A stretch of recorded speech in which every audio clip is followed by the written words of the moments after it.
Second பாறையா.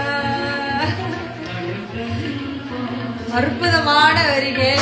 உண்மையாவே அவர்கிட்ட உண்மையா உருகி வேண்டி கேட்டோம் அப்படின்னா கண்டிப்பா எல்லாமே நடக்கும். அரோகரா அரோகரா. நான் இங்கதான் இருக்கேன், இருந்தாலும் என் முருகனோட குரல் எனக்கு அங்க ஒழிச்சுக்கிட்டே இருக்கு. அவ்வளோ உண்மையா உயிரா நினைச்சிட்டு இருக்கேன். கொண்டே நானே கொண்டே விடுவேன். ஆமா, அவ்வளவு கோபம் என் முருகனுக்கு மேல வேலை வீசி விடுவேன்.